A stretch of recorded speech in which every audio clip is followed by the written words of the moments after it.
Eu vou fazer o cálculo de um processo completo, né, de espalhamento na teoria V-A, né? Lembrando que a teoria V-A nos dá o limite correto do modelo padrão para baixas energias, né? Então, se esse espalhamento ocorrer com energia antimassa menor que a massa do W, a teoria VA deve ser a teoria correta, né? Funciona normalmente. Depois a gente vai transitar para a questão do decaimento do pion e analisar como é que fica a questão da helicidade e supressão de canais de decaimento devido à violação da paridade, né, na interação fraca, né, e a questão de como é que ficam os estados quirais para férmions massivos e não massivos. Né? A gente vai analisar isso na aula de hoje. Só para lembrar, eu não sei quanto vocês já fizeram o cálculo de processo da QED, mas nessa parte inicial, onde eu vou fazer um cálculo completo, basicamente eu vou usar técnicas típicas da QED, né? Onde para calcular a matriz mediada sobre spin, a gente vai ter que fazer média sobre spins dos estados iniciais e soma sobre as configurações de spin do estado final. Só para lembrar um pouquinho, a única diferença agora é que o neutrino, a gente sabe que ele só tem um estado de spin ou de helicidade, né? E aí vai ficar um pouquinho diferente o fator da média sobre spins comparado com um processo típico QED, né? Mas, a princípio, é só para dar ideia. Eu não vou fazer toda a conta, eu vou fazer alguns detalhamentos para a gente entender onde é que vai mudar, né, a estrutura na conta quando a gente está fazendo interação fraca comparado com o QED, né? A técnica que basicamente a gente calcular a amplitude é a técnica de traço, né? A gente pode escrever, então, a soma sobre spins da M estrela, né? Em termos de traço, a gente vai trabalhar em termos desses traços, e os traços são um pouquinho diferentes no caso aqui, porque envolve traços com gama 5, isso é bem chato, porque ao aparecimento, quando a gente tem traços com gama 5, há o aparecimento de um tensor totalmente antissimétrico, quadridimensional, que a gente tem que lidar, tá? É bem chato. Eu só vou fazer uma única vez assim, porque depois nas outras contas que eu for fazer, eu vou usar estados de helicidade. Eu vou olhar contribuição a contribuição para as matrizes, né, para a matriz total, a partir dos estados de helicidade específicos, né. Então aqui eu ainda vou fazer o que é feito em QV, velha guarda, né, antiga maneira de calcular as seções de choque, que é traço, então eu já estou somando sobre todas as configurações de spin do estado final. Então é só aqui que eu vou fazer explicitamente usando traços, e depois a gente vai ver explicitamente na base de helicidade, calculando explicitamente os produtos dos spins com as matrizes gama. Né? Então vamos começar. Qualquer coisa me digam se aconteceu alguma coisa. Tá? Então o processo que eu quero analisar hoje, na teoria BV-A, é o espalhamento neutrino-elétron, tá? Eu tenho, então, o espalhamento neutrino-elétron, aqui está a cinemática, tá? Então, o neutrino do Muon, por exemplo, né? Eu tenho o neutrino do Muon indo em elétron, expandido com elétron, espalhando um elétron, indo em Muon, neutrino do elétron, né? Então, a gente tem conservação de número leptônico aqui e tudo mais, mas eu tenho espalhamento de neutrino do Muon com elétron, indo em Muon mais neutrino do elétron. Então, tanto no estado inicial quanto no estado final, a gente tem neutrinos, né? Aqui está a anotação para os momentos, então, os momentos das partículas que entram. O neutrino tem momento K e o elétron tem momento P. O muon tem momentos que sai, né? Tem momento K' e o neutrino do elétron tem um momento P'. Momento é quadrimomento para mim, tá? Sempre que eu falo momento é quadrimomento. Certo? Na teoria V-A. Como é que é na teoria V-A? A normalização do elemento de matriz, com um processo assim, né? É normalizado pela constante de Fermi dividido por raiz de 2. E a gente tem acoplamento corrente-corrente, né? V menos A, onde na parte de cima a gente tem uma corrente eletrônica, né? Associado ao elétron e o neutrino do elétron. Está aqui. Aqui eu tenho a corrente vetorial eletrônica, onde eu tenho um elétron saindo, designado pelo seu espinor, né? O acoplamento V menos A, gama mi, gama 5, né? E um neutrino do elétron saindo com momento P', né? Designado, né? Representado pelo espinor adjunto. E lá embaixo nós temos, embaixo, perdão, nós temos a corrente do neutrino do Muon, né? O setor de Muons, né? De novo, com as notações dos momentos, a gente tem então a estrutura V-A, onde o espinor corresponde ao neutrino entrando e o espinor adjunto, o muon, saindo. Na notação, já que está explícito a partícula e o quadrimomento correspondente, certo? Aqui eu vou fazer a conta onde a energia de centro de massa aqui é suficiente, né, um pouquinho maior, é maior que as massas dos leptons, tá? Tanto do elétron quanto do muon. Eu sempre assumo que a massa do neutrino é nula, então, mas eu só vou considerar que a energia de centro de massa é suficiente para onde as energias desses caras são maiores que as suas energias de repouso, tá? As energias dos leptons são maiores que as suas energias de repouso. Então, se eu estou com energias da ordem de GeVs por aí, já tá tranquilo. Né? Lembrando que a massa de repouso do elétron é meio MeV, né? Do muon é 200 vezes isso, né? Então, não chegamos nem a um GeV, né? Para as energias de repouso. Bom, como é que a gente calcula? É um espalhamento 2 em 2, né?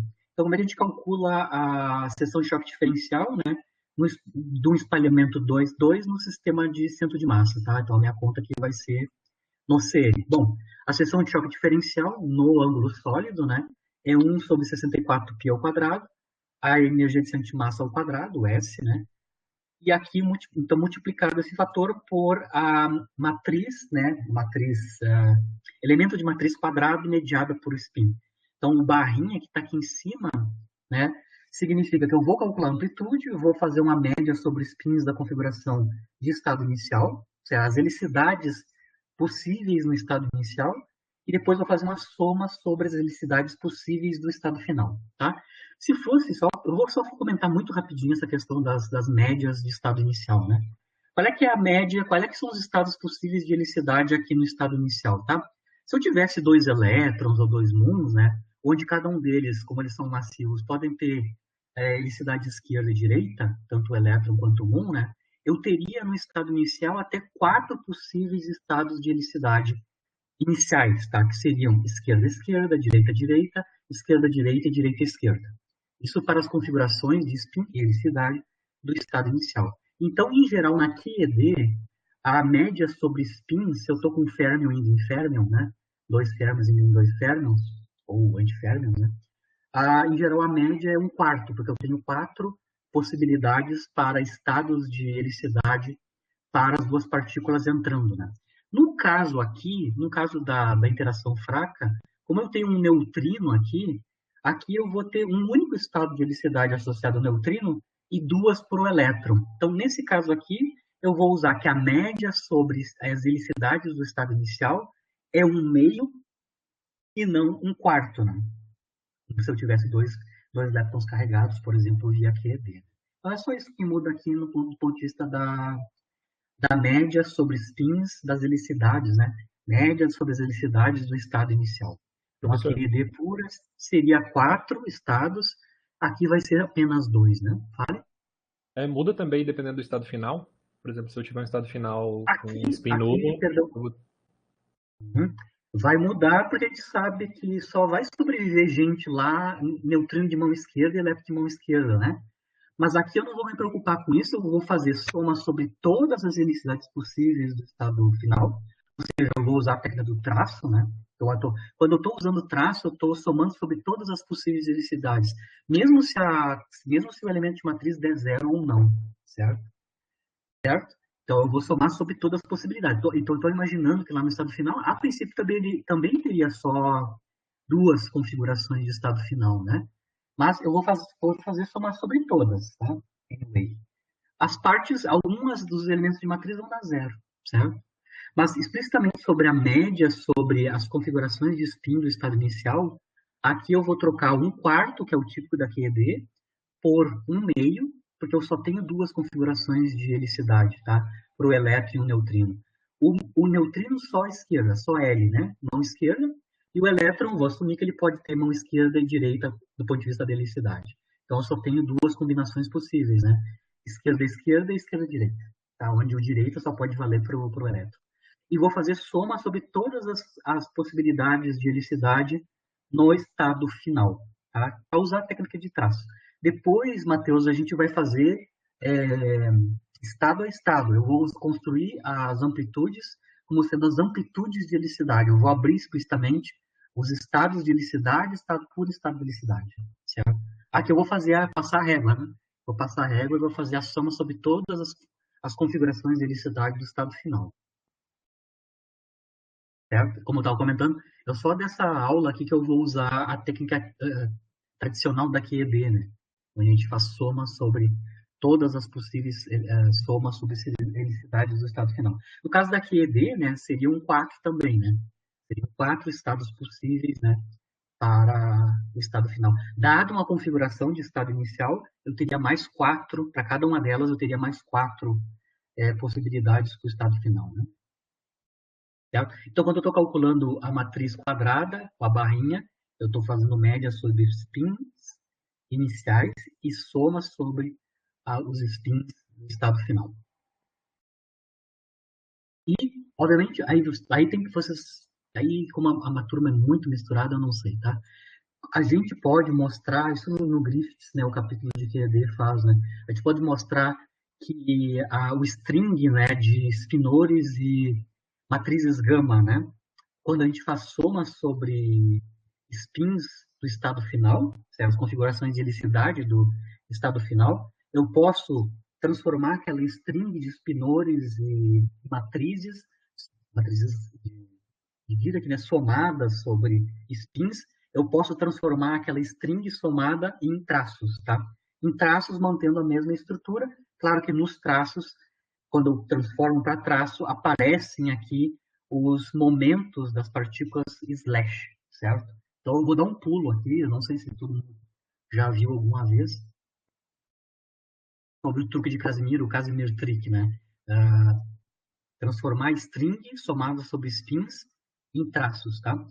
A vantagem da técnica de traço é que ela é independente da base de spinores que tu está usando. A técnica de traço ela só usa propriedades gerais dos spinores de Dirac, só as propriedades deles, tá? Nas outras aulas eu vou usar só a base de helicidade ou quiralidade. Então eu vou escolher uma base específica. A vantagem da técnica de traço é que ela é independente da base que independente da base do spinor, né? Vale para qualquer base. Certo? Bom, a normalização vocês conseguem ver que tem que ser o quadrado da constante de Fermi por raiz de 2, que dá g quadrado sobre 2, né? A string associada a essa parte aqui, né? Quando eu faço essa tralha vezes o dagger, né? Essa tralha vezes o dagger, associada aos mundos, né? Eu vou ter um traço para o vértice muônico, aqui, e outro traço para o vértice eletrônico, certo? Tudo bem? E, claro, um meio que está aqui é aquela média sobre spins do estado inicial, ou helicidades do estado inicial, que eu estava comentando. Em vez de ser 1/4 na QED, aqui é 1/2, porque eu congelei a helicidade do neutrino incidente no estado inicial. E aquelas strings que aparecem ali, né, como eu estou comentando, a string completa, né, toda essa tralha, ela é transformada em traços. Então, o cálculo da matriz mediada, né, sobre spins, vai envolver cálculo de traços, no final das contas, do ponto de vista prático. Tá? Só para lembrar essa estrutura que eu tenho aqui, eu tenho o produto de 2 traços, né? Na verdade, eu vou ter o produto de 2 traços, na verdade, são contrações de tensores, né? Então, esse primeiro traço eu vou associar a um tensor que eu vou chamar tensor N-mini, que está associado ao neutrino incidente, né? Lembrando que o K', o K e o K' está associado com o setor de muons e o neutrino do muon, e o setor PP' está associado com a parte eletrônica, né?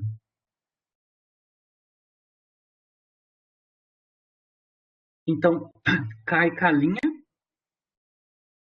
essa parte de baixo é o vértice baixo associado ao neutrino e o muon, né? Então, esse traço aqui, o produto desses traços vai ser entendido, então, a menos no meio, né? Vai ser embutido na definição do tensor. Basicamente, esses traços, né, eu vou calcular eles, o produto dos traços, eu vou calcular eles como o produto ou a contração de 2 tensores, né? Um que envolve a parte muônica, né, que é este primeiro traço aqui, lembrando que os casos são relativos a muon e neutrino do muon, né? Então, K' slash, K slash. Lembra que K slash é gama mi P', né? É a contração da matriz gama com o quadrimomento, né, da partícula. E depois eu vou ter um outro tensor que está associado com um elétron, né? Aqui eu tenho o elétron de momento P e o neutrino do elétron saindo com o momento P', né? Então, eu posso encarar o produto desses traços, né, junto com um meio, como uma contração de dois tensores. Um que leva em consideração o vértice muônico e o outro que leva em consideração o vértice eletrônico. Vértice muônico e eletrônico é esses vértices aqui que eu estou falando, tá? Os que envolvem muon e os que envolvem elétrons, né? E os correspondentes neutrinos. Certo? Aqui está explícito quem é que eu estou denominando, né, esses dois tensores. Né? Aqui, o tensor eletrônico, eu estou botando aquele 1,5 que vem da média sobre spins do estado inicial. Tá? Certo? Bom, agora eu vou fazer um tratamento, eu vou ter que calcular traços. Tá? Para fazer o cálculo do traço, eu vou ter que dar uma garimbada, ter que fazer uma mexerica aqui nesses traços. Na verdade, o argumento aqui do traço, né? Então, eu vou fazer alguns passos intermediários só para a gente entender como é que vai ficar a questão final. Né? Lembrando que o traço original envolve duas vezes, né, gama mi 1 menos gama 5. Mas a gente pode simplificar esse aparecimento de duas vezes 1 menos gama 5. Tá? Então, eu vou mostrar aqui como é que a gente passa de 2 vezes 1 menos gama 5 para apenas uma vez 1 menos gama 5. Então, é uns truques, tá? Então, eu vou aqui quem é P/, na verdade, qualquer momento, tá? Especificamente, eu estou olhando, na verdade, esses caras aqui de cima, tá? Esse primeiro traço aqui, onde eu quero analisar como é que é a estrutura K/γ-mi 1 menos gama 5, tá? Então, vou lembrar o que é um slash multiplicado por uma matriz gama, que é o que está aparecendo aqui, né? Um slash vezes uma gama, um slash vezes uma gama. Um slash vezes uma gama, né? Ou seja, P/γ-mi, é P alfa gama alfa, é a definição de P slash, né? Gama ni. Eu posso escrever isso em termos de produto de dois gamas e a componente alfaésima, né, do quadrimomento. Né? Então, eu tenho P alfa, gama ni, certo? Como é que fica a conta de menos P slash gama ni, gama 5, certo? Usando aquelas propriedades da anticomutação da matriz gama, né? Como um P/γ-ni é um produto de duas gamas, quando eu faço duas trocas de gama 5, eu não tenho alteração de sinal. Claro que uma troca sinal, porque ela é antissimétrica, a gama 5 é antissimétrica com as outras gamas de Dirac, né? Mas quando eu faço duas trocas, eu tenho não tenho mais troca de sinal, né? Eu volto ao sinal anterior. Então, menos P/γ-ni, gama 5 é igual a menos gama 5 P/γ-ni. Ou seja, eu posso passar a gama 5 por duas gamas, tá?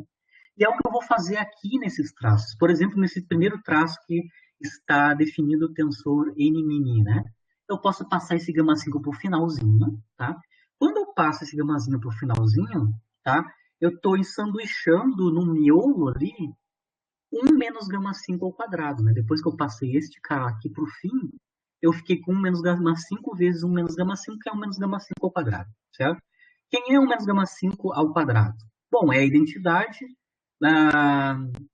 menos duas vezes a gama 5 mais a identidade, porque eu tenho o gama 5 quadrado é a identidade. Então, basicamente, eu posso mostrar que 1 menos gama 5 ao quadrado é duas vezes a 1 menos gama 5.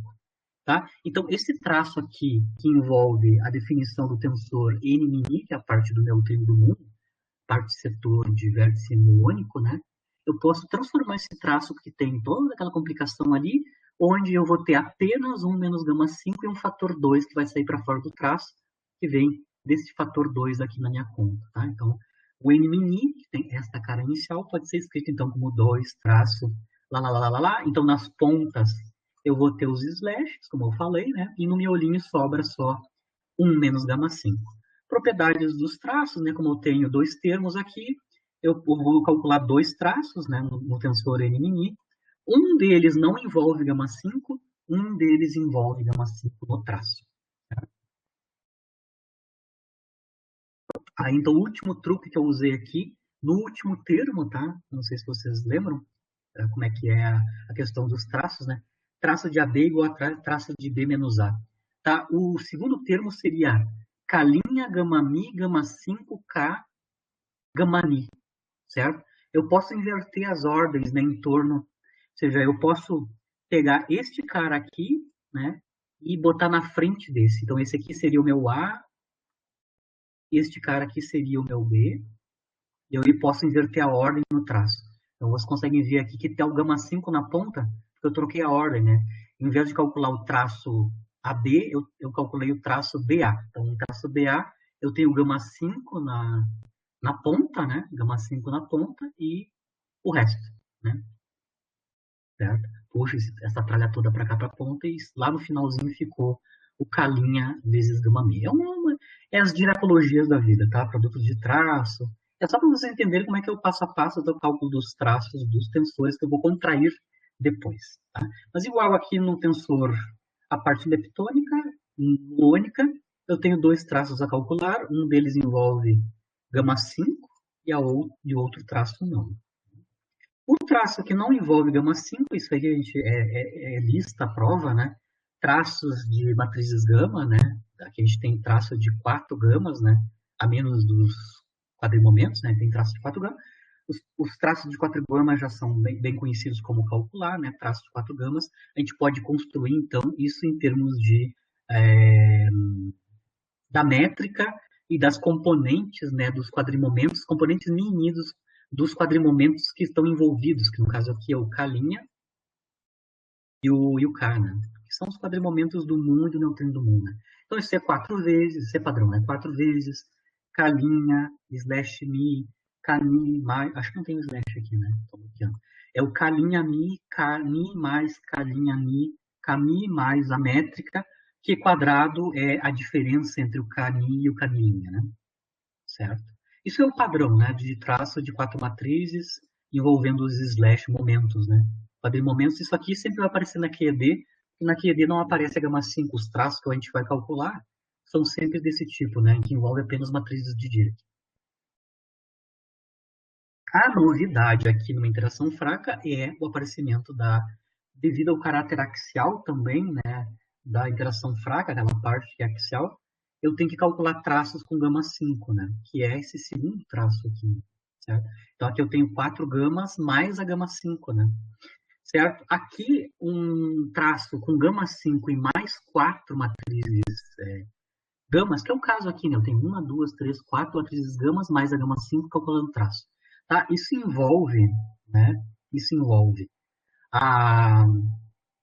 os 4 quadrimomentos, né? Supondo que eu tenho 4 quadrimomentos que estão associados às 4 gamas de Dirac, né?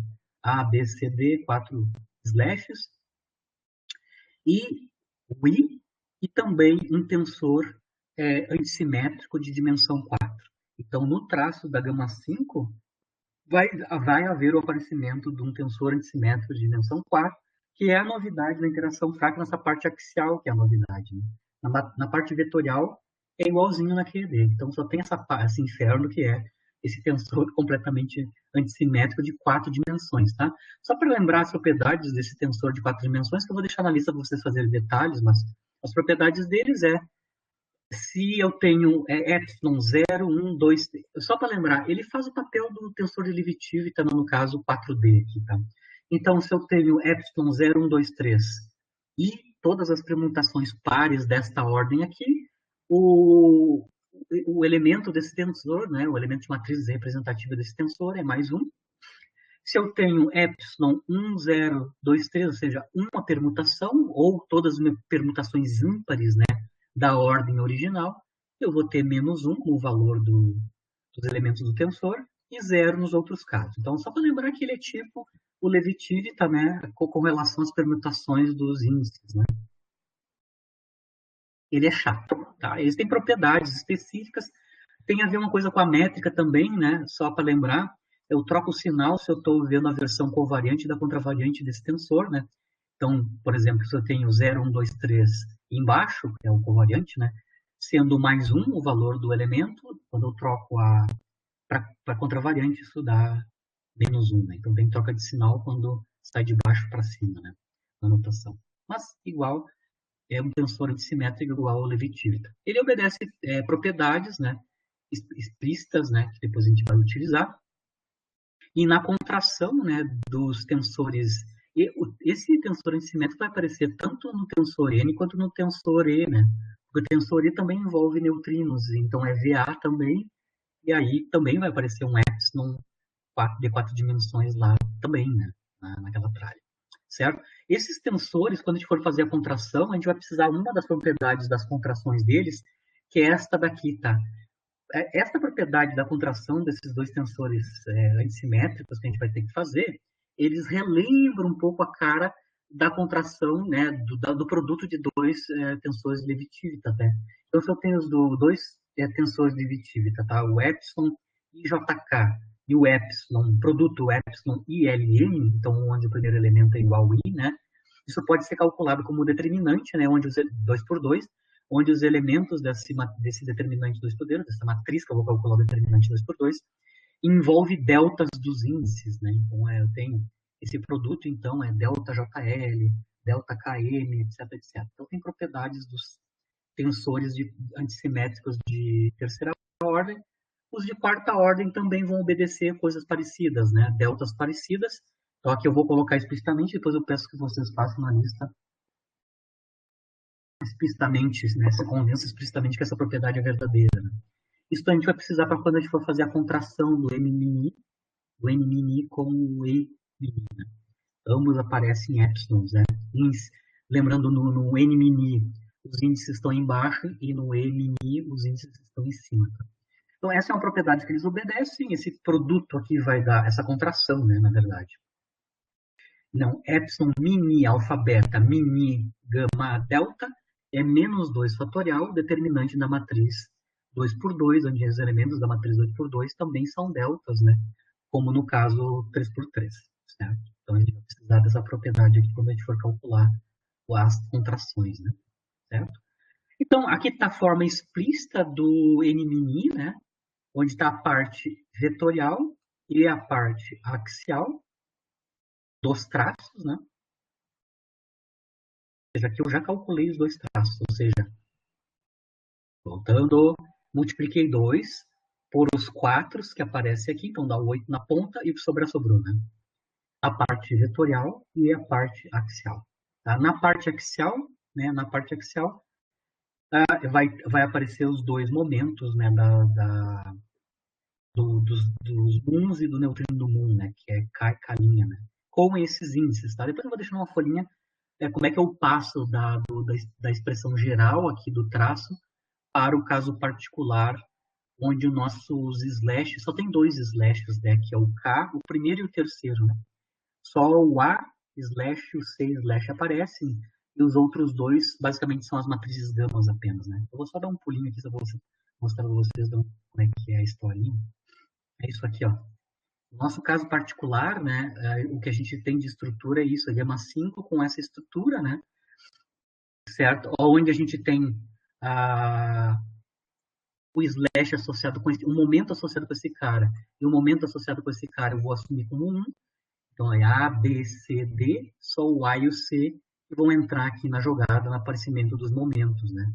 E troca de nome, de rótulo, né? E usando a propriedade de permutação dos tensores, eu reescrevo esse traço em termos do K-alfa e do K'-gama, né? Da maneira que aparece aqui. Vou deixar ali em detalhe para vocês olhem, tá? O pulo da expressão do traço, é que eu defino o traço com a gama 5, aplicado ao nosso caso particular, que eu deixei ali em a ver, vai dar este termo aqui explícito, tá? A mesma coisa, exatamente a mesma estrutura, vai aparecer no tensor MNI, né? É a mesma coisa, a parte tensorial e a parte axial, né? Onde os momentos agora são os P's, né? Associado ao elétron e ao neutrino do elétron. Certo? Com outros nomezinhos, claro, aqui eu botei alfabeto, aqui gama delta, né? Mas a estrutura é a mesma. Mas o fator 4 não é 8, porque lembra o tensor MNI, ele engloba também a média sob spins, né? Aqui, ó. O tensor MNI tem um meio na frente dos traços que eu vou calcular, né? Então, ao invés de 8, fica 4, né? Comparado com o outro tensor. Tá? Só tem essa diferença que eu embuti aqui a média sob spins. Mas a estrutura é a mesma, né? A parte vetorial e a parte axial. Tá? Bom, aí a tralha toda é calcular, né? Calcular a contração, né? Do L-mini com o E-mini, certo? Lembrando que a seção de choque é o elemento de matriz, né? O elemento de matriz quadrado, a menos a normalização, é basicamente essa contração. Tá?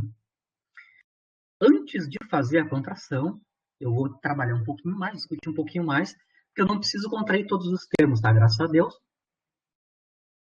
Eu vou mostrar que no limite de alta massa, igual que é na QED, todos os termos no tensor MI que tenham dependência em Q, ou seja, no momento transferido, né? No momento transferido, não vão contribuir para a contração, tá? Não vão contribuir para a contração, tá? Então, eu vou lembrar para vocês como é que funciona a história na QED e depois como é que fica o caso particular para o vértice fraco, né? A gente sabe que num vértice QED, né, devido à conservação de corrente eletromagnética, né, a gente tem esta condição para a quadricorrente, né? A quadricorrente é conservada, né? Delmi Jmi é igual a zero. Essa é uma propriedade geral devido à invariância de gauge global do Lagrangiano de Dirac, tá certo? A gente pode mostrar isso aqui explicitamente, isso aqui é realmente zero, né? Por invariância de gauge local. Ela é uma corrente conservada. Né? Posso mostrar que quando eu faço transformações globais sobre o Lagrangiano de Dirac, né, livre, mesmo com interação, eu vejo que a corrente conservada, né, quadricorrente conservada, é a corrente de Dirac que envolve os espinores, né, adjuntos e a estrutura de Gama-Mie. Eu posso mostrar que esta condição aqui de conservação da quadricorrente fermiônica implica que o Q-mini, L-mini, onde L-mini é um vértice leptônico, né, vai dar zero, certo? É zero, certo? Ou seja, na QED, todas essas estruturas assim, ó, QMI, quadricorrentes fermiônicas vetoriais, todas são nulas, tá? Devido à conservação de corrente eletromagnética, né? Certo? Então, toda vez que eu faço contração QMI com um vetor eletromagnético, um quadrivetor eletromagnético, de interação eletromagnética, QED, isso vai sempre dar zero, certo? No nosso caso, né, essa propriedade aqui não é verdadeira, tá? No caso completo, onde a gente considera as massas dos férmions, tá? Então, a gente vai ver em que condições essa propriedade aqui também é satisfeita pela corrente fraca. Então, eu vou fazer só um mínimo detalhamento possível, só para vocês entenderem por que a gente pode escrever esta condição como sendo uma condição para que a contração QMI Jmi igual a zero. Então, aqui, por exemplo, eu começo com um vértice tipo QED, né? Eu tenho leptons, onde tem emissão ou absorção de fótons, então é um vértice QED. Aqui eu tenho dois leptons, um entrando e outro saindo. O momento entrando é P, o momento saindo é P', certo? A gente sabe que para QED a gente tem conservação dessa corrente aqui nesse vértice, né? Ou seja, Delmi, Jmi é zero. Aqui eu vou escrever explicitamente a corrente leptônica, tá? QED, em termos dos espinores desses dois férmions, né? Aqui, ó, espinor adjunto associado ao P', Gama-Mi, espinor associado ao P. Lembrando que os leptons aqui têm momentos distintos nos cálculos dos espinores, tá? Lembrando que os espinores aqui são espinores completos, tá? Os espinores completos, tanto psi quanto psi barra, envolvem os espinores associados à representação de momento e toda a parte espacial e temporal que está na forma de onda plana, né? Na dependência de onda plana, que aqui está compactada no produto escalar xmi-pmi, né? Então, xmi-pmi vai dar a parte temporal e a parte espacial da onda plana, né? Então, aquele ET menos P escalar R vai estar aqui embutido no produto escalar xmi-pmi, né? Quadriposições escalar com quadrimomentos. O que eu vou fazer aqui? Eu vou mostrar que esta condição vai implicar que isto aqui é verdade, né? Que essa contração tem que ser nula. Então, é fácil. Se eu estou com o espinor completo, eu posso calcular a derivada explícita da quadricorrente em termos dos espinores. Isso significa que eu vou ter que fazer a derivada, né? Vai ter que atuar sobre o espinor adjunto e depois sobre o espinor, né? Então, aqui eu estou fazendo essa derivada, na verdade, envolve dois termos. Uma que deriva o espinor adjunto e outra que deriva o espinor com as estruturas ainda vetoriais, né? Explicitamente. lembrando que a derivada, tanto do espinor adjunto quanto do próprio espinor, quando eu derivo, né, del-mi é derivada temporal e espacial.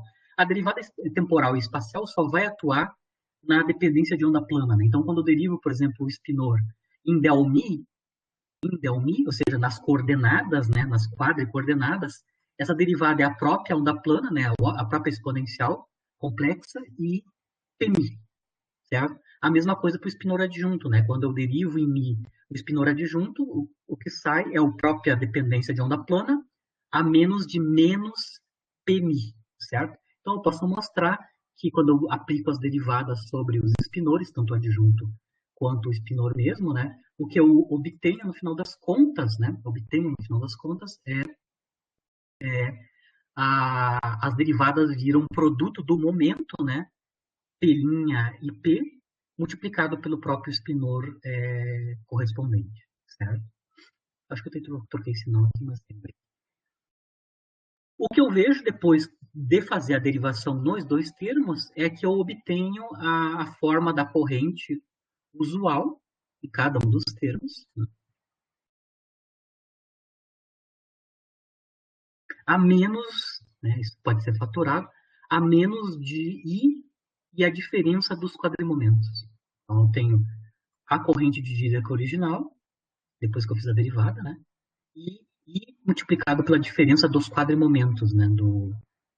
Que é o momento transferido, né? Que é o Q, tá? O Q é a diferença entre os quadrimomentos do lepton no estado inicial contra o final. É P menos P', né? Quadrimomento, né? E aí eu consigo mostrar que se a quadricorrente é conservada, esta propriedade aqui, esta contração tem que ser nula, né? Essas duas coisas são iguais, né? Esta contração é igual a calcular a derivada ou variante da quadricorrente na QED. Tá? Muito bem. Consigo mostrar que isso aqui é verdade. Agora vamos calcular explicitamente, né? Calcular explicitamente a contração de QMI com a corrente na forma dos espinores da representação de momento, né? Certo? Ou seja, esta propriedade aqui, tá? QMI contraído com essa estrutura, onde eu estou fazendo o sanduíche do gama mi, né, com os espinores na representação de momento, né? O que eu faço aqui? Eu vou usar as propriedades da camada de massa para os espinores de Dirac, né? Então, eu quero mostrar que isso aqui realmente é zero explicitamente, certo? No caso da QED, né? Lembrando quem é, então, QMI. QMI é a diferença entre os momentos, né? P menos P', vezes uma corrente, né? Que tem esta cara aqui explícita em termos dos espinores na representação de momento, né? Aqui eu só coloquei, construir os dois termos, né, que eu tenho que construir. Lembrando que quando eu faço a contração P', com γ' eu tenho um slash correspondente, não? Então, esses dois termos que vão envolver as contrações, no final das contas, né, QMI corrente dá dois termos, que é o barra P slash U menos o barra P' slash U, certo?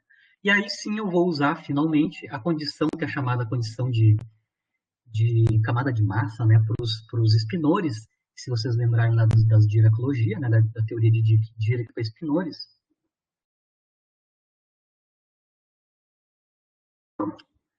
O produto do espinor adjunto vezes o momento slash desse espinor, desse fermion, né, dá a sua massa, por isso que é camada de massa, condição de camada de massa, né? Então, o barra P é o momento dele, né? Dá a massa desse lepton na QED vezes o próprio barra. E também o momento slash multiplicado pelo espinor correspondente a esse momento dá a massa desse lepton vezes o próprio U. Então, eu posso reescrever na QED quanto que valem essa estrutura aqui, usando camada de massa, né? Ó, essas estruturas eu escrevo ela em termos das massas dos leptons envolvidos no vértice da QED, certo?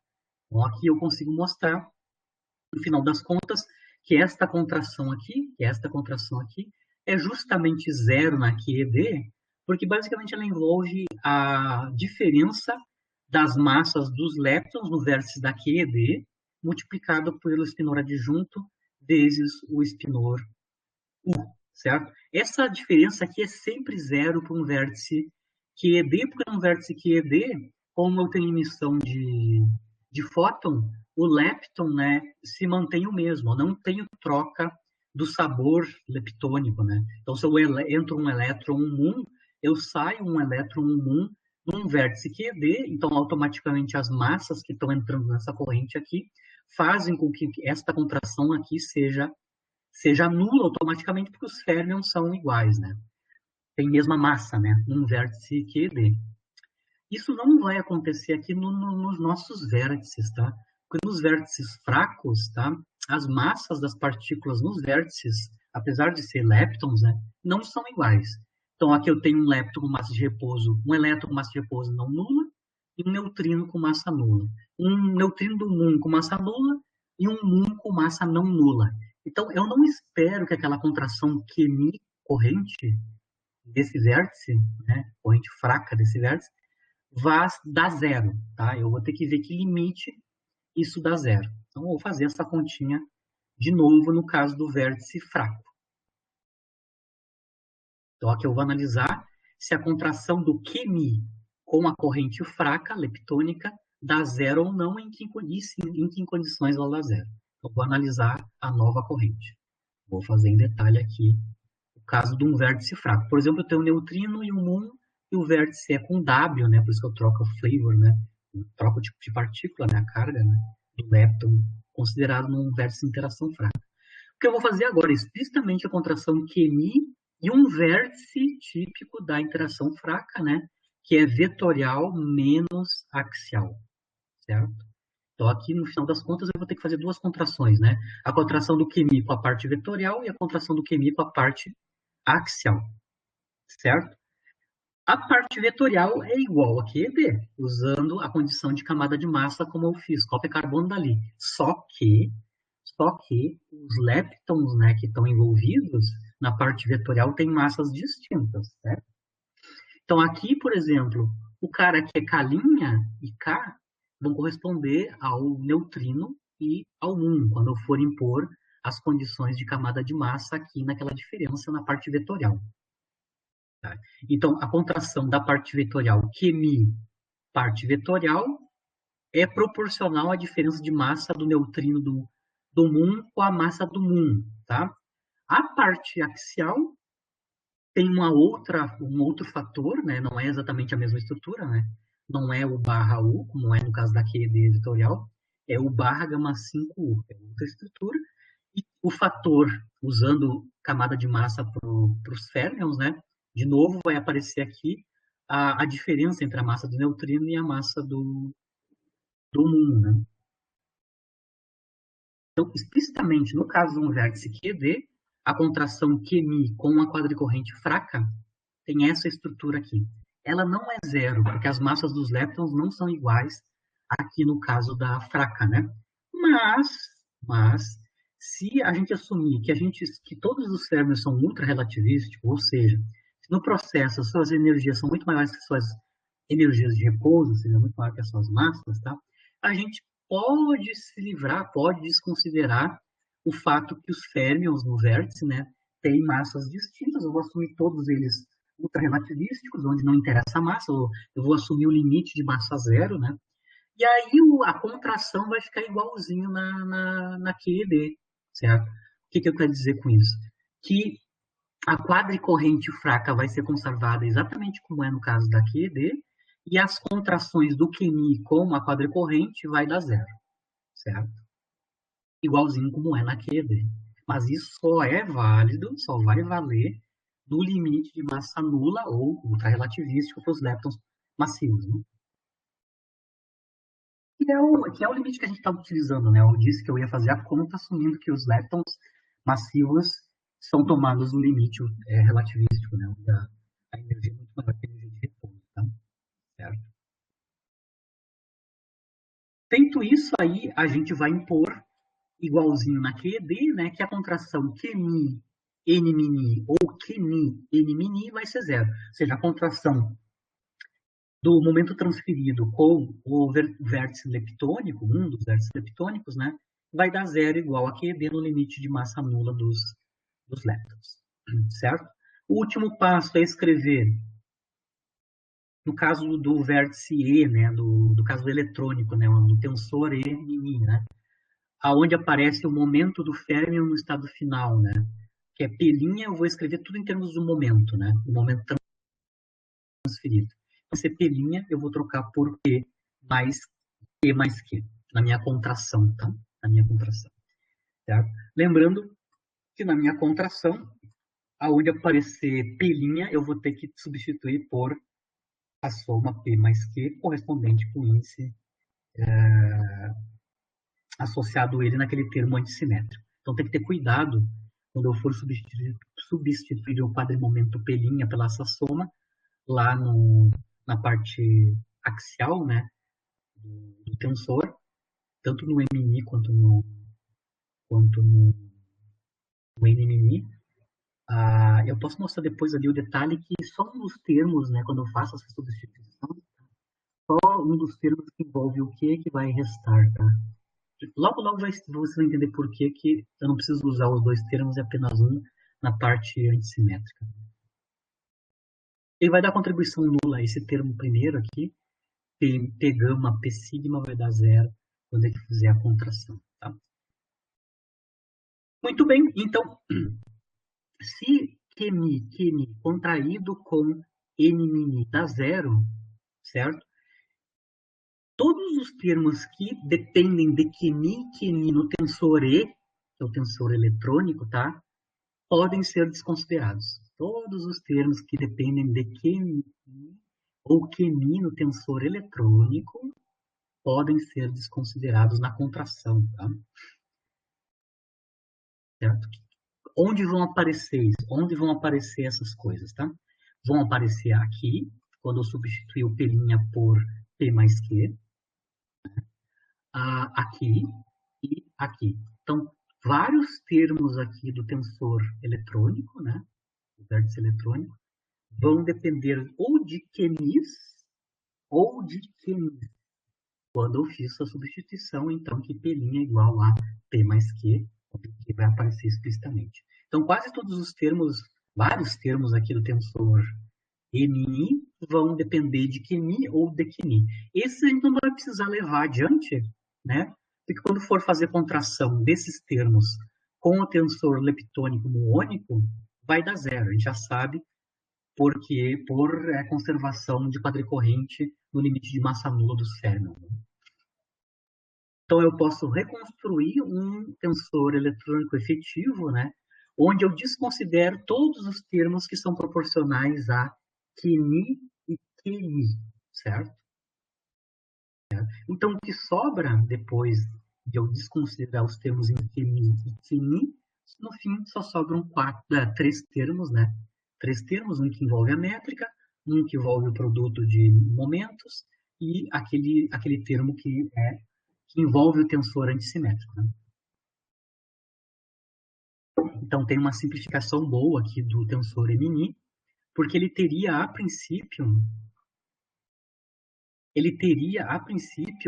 2, 4, 5, 6, 7. Ele teria 7 termos, né? Dos 7 termos, só sobram 3. A gente desconsidera todos os que são proporcional a QMI e QMI. Aí já simplifica bastante. Usando o fato que QMI vezes o tensor leptônico muônico é zero. Observação da quadricorrente no limite de massa nula dos férmions, né? Corrente fraca, certo?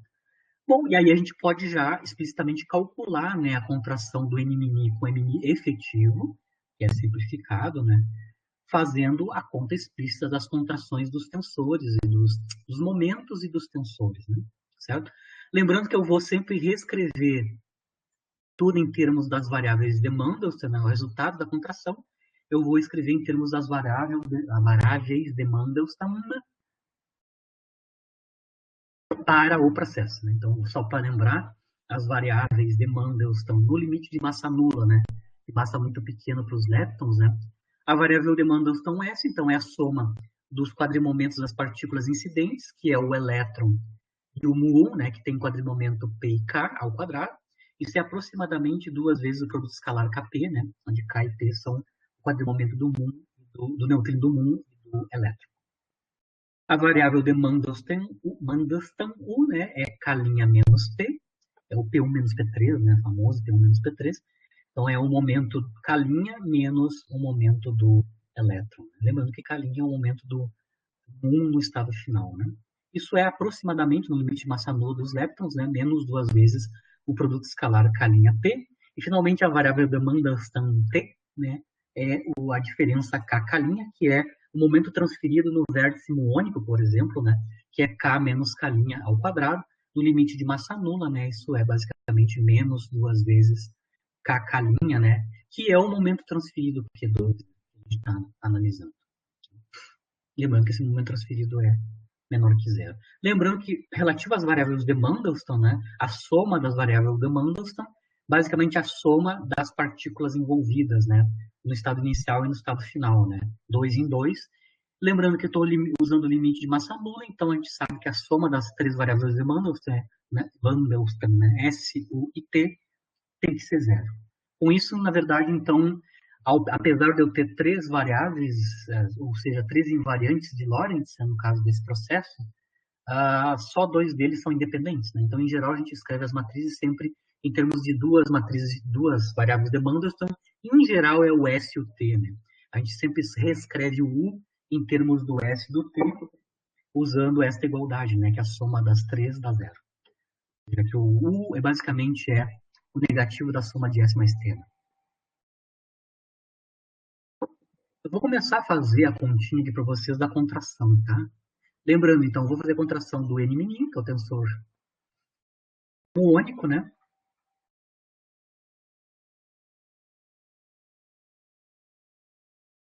Vocês ainda lembrar que é a cara do boneco, né? Esse cara aqui, tá? Tem as estruturas e mais aquele termo antissimétrico que eu vou ter que contrair com o tensor eletrônico simplificado, o efetivo, onde eu já me livrei de vários termos e sobraram apenas 3. Tá? Aqui eu só estou fazendo os primeiros termos de contração, tá?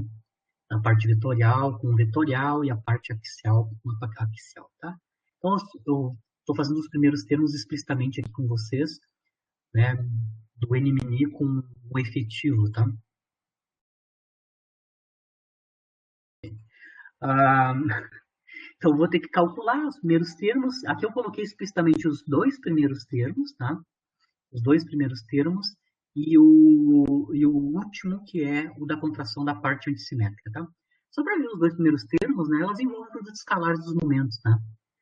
K', Mi, P', né? E K', P' são produtos escalares, né? Como é na QED, né? É o produto escalar K', P, produto escalar Kp. Lembrando que K' P e Kp, produtos escalares, eu posso escrever ele em termos das variáveis de Mandelstam, como estão aqui em cima. Tá? Então aqui tem o 64, que é os 8 vezes 8, né? E as reescritas dos produtos escalares dos quadrimomentos em termos das variáveis de Mandelstam. Aparece U, aparece S, depende do produto escalar, né, que eu tenho aqui nas minhas contrações das partes vetoriais. Né? A gente tem uma parte que tem a métrica, que vai nos dar o produto K', que tem a ver com T, né, justamente a variável K, que é o quadrado, etc. Então, aqui eu estou só mostrando passo a passo, né, onde é que aparecem as variáveis de Mandelstam depois que eu faço as contrações, né, termo a termo, né, aqui eu estou só mostrando os produtos que vão aparecer, eu tenho produtos, né, de variáveis de Mandelstam, algumas delas ao quadrado, etc. Certo? Aí tem que fazer a conta completa que vocês vão fazer passo a passo para mim lá na lista. Tá?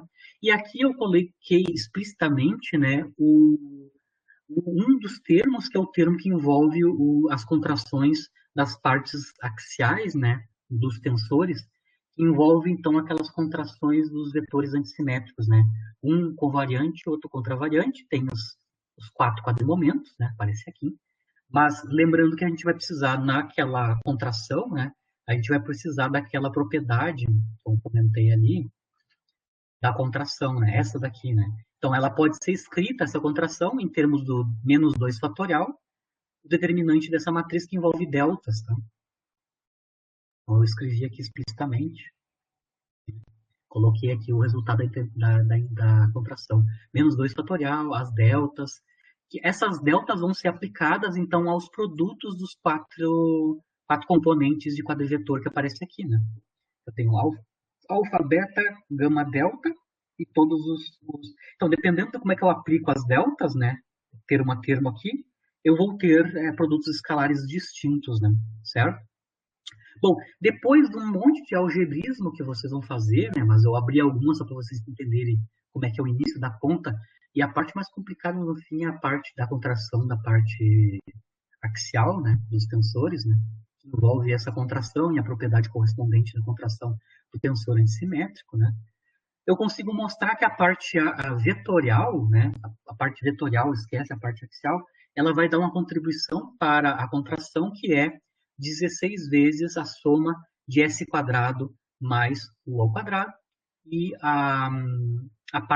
só a parte axial vai dar 16 S2 menos u ao quadrado, né? Lembrando que a gente já utilizou aqui, né, para essa expressão aqui, eu utilizei que T pode ser escrito em termos de S e U, tá? Só para lembrar de como é que eu vou daqui para cá, separando a parte axial da parte vetorial. A parte axial é só um termo, né? Só esse cara aqui indo até o fim da conta, né? Você consegue ver que na soma, né, da contração, a parte 1 se cancela, né? Então, basicamente, só sobra na contração, basicamente, a dependência do quadrado da energia de centro de massa, né? 16, na verdade, duas vezes, né? 32 S ao quadrado. Contração. No final das contas, no final do dia, né? No final do dia, a contração dos tensores vai dar 32 S ao quadrado. Variável demanda então S ao quadrado. E aí, finalmente, né? Levantamos as mãos para o céu e aí terminamos a conta, né? Porque aí a seção de choque diferencial em termos do ângulo sólido é 1 sobre 64, pi ao quadrado S, G é a constante de Fermi ao quadrado sobre 2 e a contração. Mas a contração é simples agora, né, no final, mas é uma contalhada infernal, mas no fim o resultado é simples, né? 32 S ao quadrado. Né? E aí a gente finalmente consegue obter a seção de choque diferencial, né, relativa ao centro de massa, né, explícito, né? Então ela depende. Opa, falta um.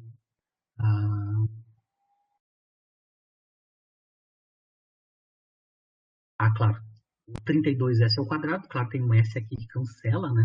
E fica um S em cima e o resto que sobrar sobrou, né? Então eu tenho a constante Fermi ao quadrado, a dependência na energia é na energia de centro de massa ao quadrado, né? Ela depende de S, né? E dividido por 4π, que são os cancelamentos do 32 com o 64, né? E assim por diante, certo? Isso é a seção de choque diferencial, tá? Se eu quero calcular a seção de choque total, né, eu vou integrar no ângulo sólido, lembrando que o meu elemento de matriz, ele não depende de ângulo, né, que apareceria explicitamente se eu tivesse a variável de Mandelstam T aqui explicitamente, que é ela que é associada a ângulo, né. Como eu não tenho dependência angular aqui, só depende da energia de centro de massa, né, ao quadrado, eu posso fazer explicitamente a integração no ângulo sólido, né? A integração no ângulo sólido vai dar explicitamente 4π, né? Então, quando eu faço a integração sobre todo o ângulo sólido, a seção de choque total, né, do espalhamento neutrino-elétron, indo em um neutrino do elétron, né, é basicamente a constante de Fermi ao quadrado, S dividido por π, né?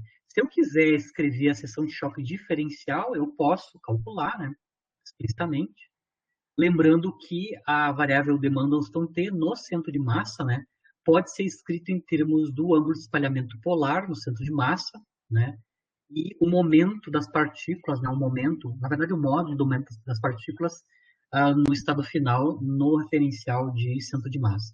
Então eu só vou fazer um detalhezinho do como é que eu calculo a seção de choque diferencial de sigma dt em termos, né, começando com a seção de choque diferencial de sigma de ômega, né?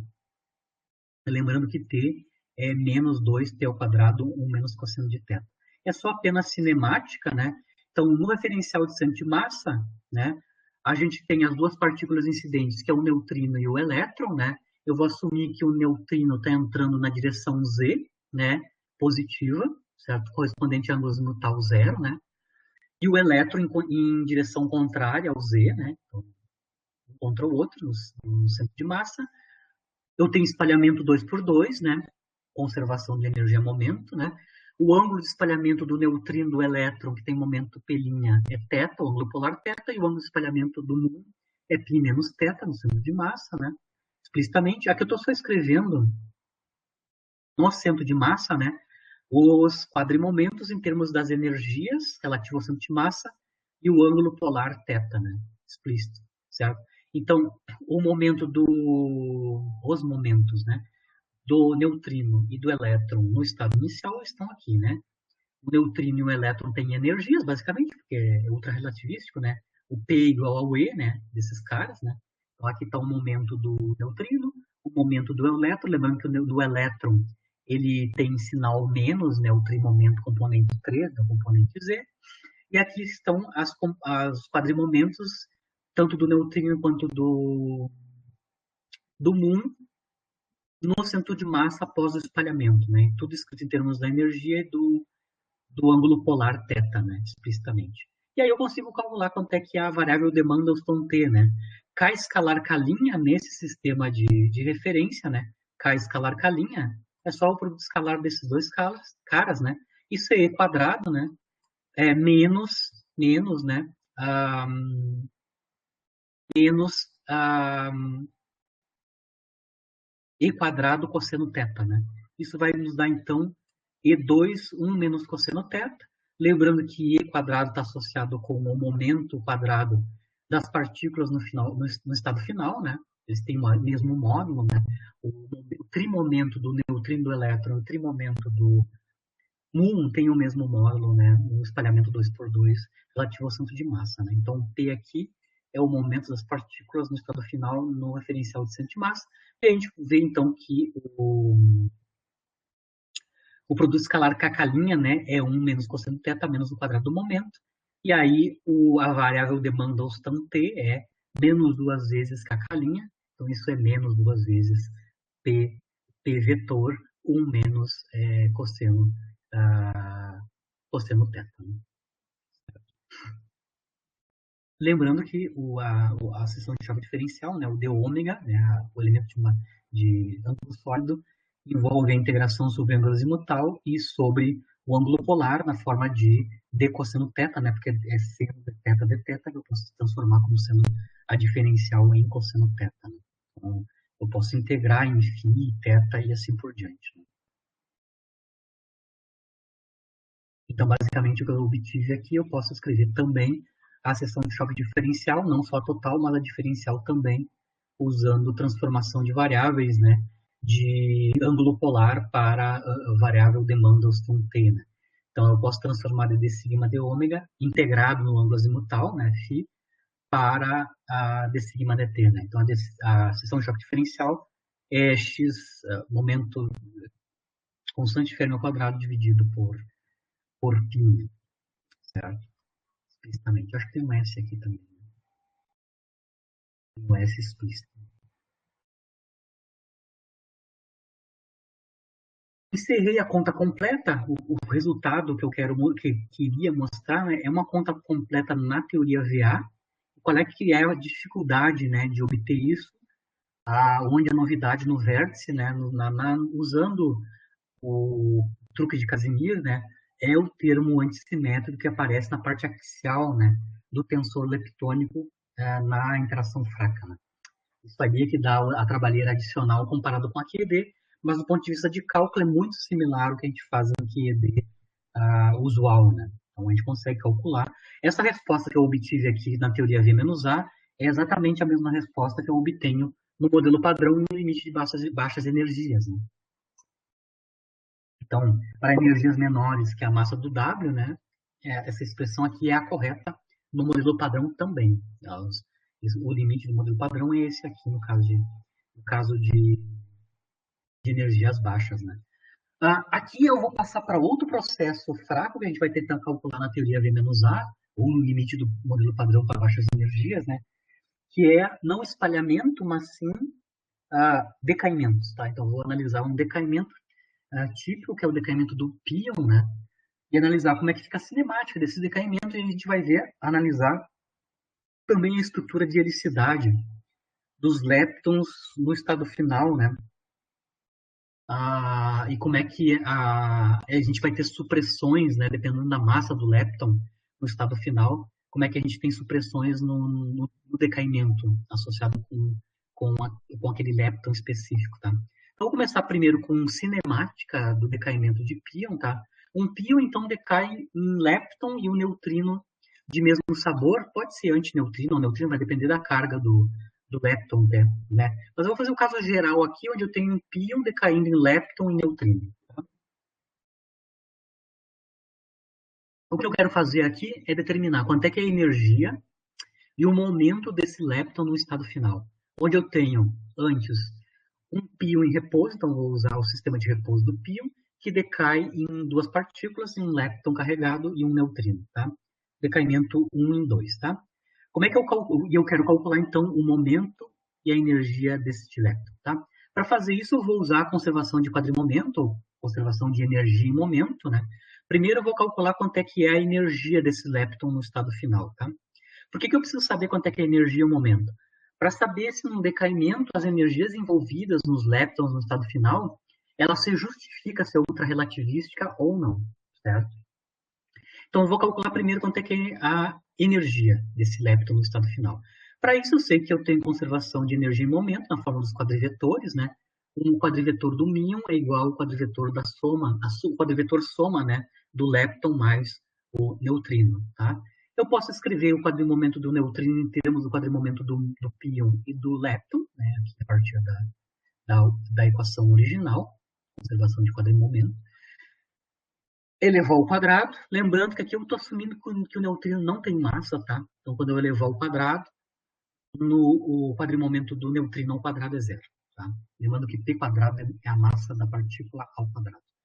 E aqui a gente tem a diferença ao quadrado. Vou abrir este quadrado, né? Então, aqui no lado esquerdo eu tenho o quadrimomento do neutrino ao quadrado. No lado direito eu tenho a abertura deste quadrado, né? Então, eu tenho o quadrimomento do pion ao quadrado, o quadrimomento do lepton ao quadrado, menos duas vezes o produto escalar, quadrimomento do pion com o quadrimomento do lepton, certo? Os quadrimomentos quadrados são as massas, né, das partículas, né? Então aqui eu já vou escrever as massas. A massa do neutrino eu vou considerar zero, né? E as massas dos leptons e do pion eu vou considerar não nula. Então vou colocar aqui explicitamente as energias de repouso, a massa quadrada do pion e do lepton, tá? E falta ainda calcular o produto escalar PMI-PL, certo? Como eu estou fazendo a conta no sistema de repouso do pion, tá? O pion só tem, então, no sistema de repouso dele, né? Só tem energia de repouso, que é mπc quadrado, e o lepton tem energia e tem momento. Então, quando eu faço o produto escalar PMI-PL no sistema de repouso do pion, o que sobra é só o produto das componentes zero, né, componentes temporais dos quadrimomentos, né? Então, o produto escalar PMI-PL é basicamente a massa do pion multiplicado pela energia do lepton. E aí eu posso substituir isso naquela equação dos quadrados.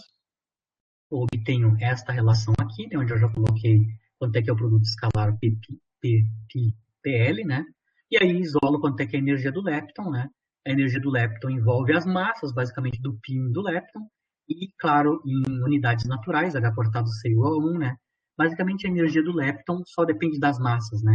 É a soma das massas ao quadrado do pion e do lepton dividido por duas vezes a massa do pion. Então, envolve basicamente a massa do pion e a massa do lepton, né? Lembrando que a massa do pion é da ordem de 140 MeV, né? Centenas de MeV, né? É a energia do pion, que é mais massivo que os leptons, né? Então a gente tem que calcular quanto é que é a energia, mas são da ordem, né? São da ordem da massa do pion, por aí. Então é da ordem, essa energia que é da ordem da massa do pion, que é da ordem de centenas de MeV, né? Centenas de MeV comparado com a sua energia de repouso. No caso desses decaimentos usuais, né, a gente pode pensar que nesses decaimentos o lepton pode ser considerado como sendo ultrarrelativístico, né? A sua energia é da ordem de centenas de MeVs, e a sua energia, se for elétron, é meio MeV, né? Então meio MeV contado com centenas de MeVs. Ou no caso do muon, é 200 vezes meio MeV, está 100 MeV com 100 MeV, aí já para muon o negócio já fica encardido, né? Para elétron, a energia do elétron é tranquila, eu posso pensar que o elétron pode ser modelado como sendo ultra-relativístico, mas já para o muon não é tão simples, porque a massa do muon já é da ordem da massa do pion, né? Por aí, já é centenas de MeV. E aí a gente vai ter que dar uma olhada melhor, né, nessa questão. Bom, calculamos a energia do lepton. Pode ser elétron, muon ou tal, né? Caso geral, né? Agora eu quero calcular o momento desse elétron, né? O momento momento desse lepton, né? Para calcular o momento do lepton, vou usar o mesmo procedimento. Eu vou partir da conservação de energia em momento. Vou isolar o quadrimomento do lepton, né? E escrever ele em termos dos momentos do pion e do neutrino. Elevamos ao quadrado, né? Elevamos ao quadrado, como a gente fez anteriormente. Usamos as massas dos caras, massa do neutrino a gente considera nula. Aqui a gente vai precisar calcular o produto escalar Pp, Pni, né? Onde o neutrino é ultrarrelativístico, eu estou assumindo ele tem massa nula, então a energia do neutrino é basicamente o momento dele, né? E aí a gente pode calcular explicitamente no sistema de repouso do pion o produto escalar Pp, Pni, né? Onde aqui está escrito explicitamente o quadrimomento do neutrino, né? É energia e o trimomento, mas o trimomento pode ser escrito em termos do módulo da energia do neutrino. Então, eu calculei aqui explicitamente, né? Basicamente, a diferença das massas do pion e do lepton estão associados com a energia do neutrino, e depois eu escrevo a energia do neutrino em termos do momento do neutrino. Lembrando que o momento do neutrino, o módulo do momento do neutrino, é igual ao módulo do momento, do trimomento, né? Do lepton, porque eu tenho o processo back-to-back, né? Eu tenho duas partículas produzidas no estado final, começando de um estado em repouso, né? Com um momento linear nulo, né? No início. Então, esses dois trimomentos estão relacionados, os momentos são iguais em módulo, né? E aí, finalmente, eu consigo escrever o momento do lepton, que é o mesmo momento do neutrino, no módulo, né? Em termos das massas, tá? Em unidades naturais, basicamente, o momento do lepton é escrito em termos das massas do pion e do lepton. Tá? De novo, a gente vai ter que analisar o tamanho do PL, né, do momento do lepton, em termos da diferença agora do quadrado da massa do pion e a quadrado da massa do lepton. E aqui que eu quero chamar a atenção que para lepton leve, né, lepton mais leve, o momento dele no estado final é maior que se eu tiver um lepton pesado. Está claro aqui dessa expressão, da cinemática, né? Que para lepton pesado, eu não posso tratar ele como sendo massa nula, né? Porque as massas já vão ser da ordem da massa do pion. E também, se eu estou com lepton massivo, ele tem menor momento no estado final. Né? Ele porta menor momento, né? Que é a diferença das massas ao quadrado que dá o momento. Aí eu vou analisar do ponto de vista da helicidade, né, na aula que a gente vai calcular a taxa de transição, a gente vai calcular o gama, né, taxa de transição para o decaimento do pion em muons ou elétrons, né, mas aqui eu só quero analisar qualitativamente a questão da helicidade no decaimento do pion, tá? A análise da helicidade que eu estou falando aqui é quais são os decaimentos preferenciais do ponto de vista da helicidade, tá? Então, eu vou falar coisas genéricas sobre decaimento de pions e depois a gente vai dar uma explicação dentro da teoria V-A ou do modelo padrão, que tem essa caráter vetorial menos axial, né? Lembrando que o pion basicamente é um escalar, né? Ele tem spin zero, tem paridade negativa, né? Ele é o meson mais leve, né? Entre os hadrons, né? Então ele não pode decair mais. O pion é o único cara que não pode decair por processo forte, né? Porque ele não tem para onde ir, né? Ele não pode decair nem em pares de baryons e nem em meson, porque ele é um meson mais leve. Então ele só pode decair eletromagneticamente, que é o caso, né? Porque o pion neutro decai eletromagneticamente e os pions carregados vão decair fracamente, né? Aqui tem os processos típicos de decaimento do pion menos, por exemplo, o pion carregado negativamente, né? os canais de decaimentos preferenciais. Certo? Se você olhar aqui, os canais preferenciais são decaimentos dos pions negativos, né, em elétrons, associado ao antineutrino do elétron, os pions decaindo em muons e pions decaindo em muons mais fótons, tá? Os canais preferenciais são decaimentos em leptons, tá? Mais antineutrinos, certo? O dominante experimentalmente, né, que ocorre em 99,988% das vezes, ou seja, o que é o canal padrão, né, dominante mesmo, né, 99,99% é nesse canal, é o decaimento em muons, tá? O decaimento em muons.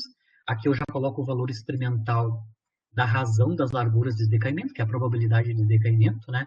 No canal eletrônico, comparado com o muônico, o eletrônico é suprimido por um fator 10 a menos 4 comparado com o muônico, tá? Isso aqui, o fato do canal muônico ser preferencial comparado com o eletrônico não faz sentido do ponto de vista, assim, grosso modo, uma conta se fosse tipo QED, né? Ou se eu olhar só o momento das partículas no estado final. Então, em algum momento, não sei se vocês viram uma vez, né? Como é que a gente calcula a largura de decaimento, né? Numa partícula A decaindo em dois corpos, né? Que é o gama A12, né? Basicamente, a gente calcula dessa maneira, né? A gente tem o elemento de matriz, que vai envolver os espinores, né? Dos férmions, as estruturas vetoriais, de axial, tudo vai estar embutido aqui na integral sobre ângulo sólido do elemento de matriz mediado sobre espinhos ao quadrado. E a normalização, a mesma massa do cara inicial que está aqui embaixo, né?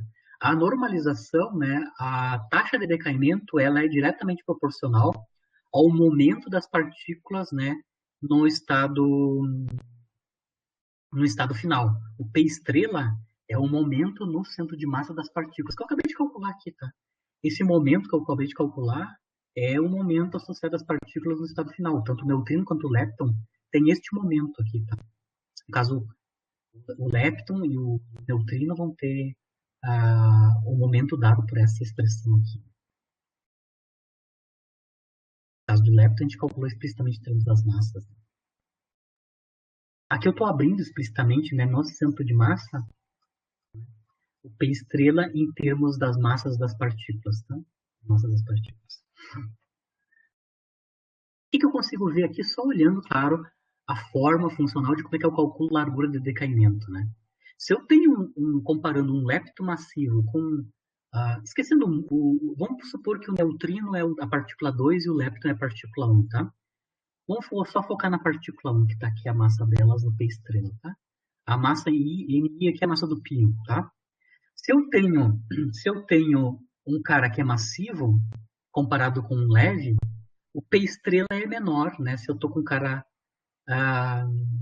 massivo. Isso dá para ver aqui claramente, né? O PL depende da diferença da massa do pion quadrado com a massa do lepto ao quadrado. Se o lepto é massivo, ele vai ter menor momento comparado com o cara leve, né? Então, supostamente deveria ser preferencial, só do ponto de vista do momento das partículas no estado final, ter preferência para o lepton mais leve no final. Para o lepton mais leve, o P estrela é maior, se o P estrela é maior, a largura de decaimento é maior, e eu deveria haver uma largura de decaimento maior para o elétron, decaimento em elétrons, comparado com o decaimento em muons. Mas na natureza isso não ocorre, né? O que a gente tem é supressão da produção de elétrons no decaimento versus muon. Então não tem nada a ver com a massa, a princípio, né? Não é a massa que está dando essa supressão, deve ter a ver com a estrutura de quiralidade ou helicidade nesse decaimento aí. Porque o momento eu esperaria que a largura, como é proporcional ao momento, eu esperaria larguras maiores para o elétron comparada com o caso do muon. A supressão é um fator de 10 mil vezes, né? A supressão é 10 mil vezes comparando um decaimento em elétron comparando com o muon. Um lepton massivo é preferencial a um neutro. Tá? Aqui, a supressão está clara, vai estar a gente vai conseguir explicar claramente devido à estrutura avial, ou seja, a helicidade do elétron e do neutrino no estado final, né? Certo? Lembrando que a gente mostrou, no caso do neutrino, né, os nêutrons que vão ser emitidos, na verdade aqui, no caso dos pions carregados, né, pion menos que eu estou analisando aqui, são antineutrinos, né? Então, os antineutrinos que estão no estado final, eles têm, na teoria fraca, né, só helicidade e quiralidade, né? Isso é a mesma coisa para os neutrinos. Como eles não têm massa, a quiralidade é igual à helicidade, né? Os antineutrinos têm helicidade direita ou positiva, né? Só, certo? E os leptons, como ele tem massa, tá? E quanto mais massivo, pior é. Ele é uma superposição de estados de helicidade, né? A gente viu que para leptons, né, só no limite de massa nula deles, a helicidade é igual à quiralidade.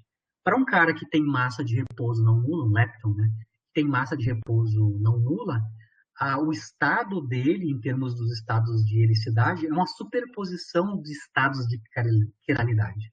Então, um lepton no estado final, se eu considerar a massa dele, ele é uma superposição de estados de mão esquerda e mão direita do ponto de vista da quiralidade, certo?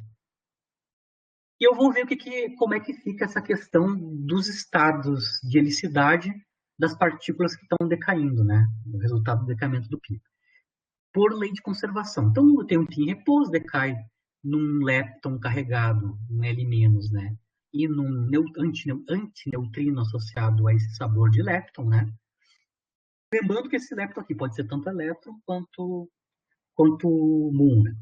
Bom, conservação de momento angular total me diz que o momento angular total, que é o momento angular total do pion é zero, né? Porque o pion está em repouso e ele é um escalar. Então, o J do pion é zero. Isso implica que o momento angular total do sistema lepton-neutrino, lepton-antineutrino, tem que ser zero. Como é decaimento back-to-back, né, o momento angular orbital é nulo, então o único momento angular que tem aí é de spin. Como tem que ter conservação, o spin total do sistema lepton-neutrino tem que ser zero. Isso significa que a direção dos spins do antineutrino e do lepton tem que ter em sentidos contrários. Isto vem da conservação de momento angular total.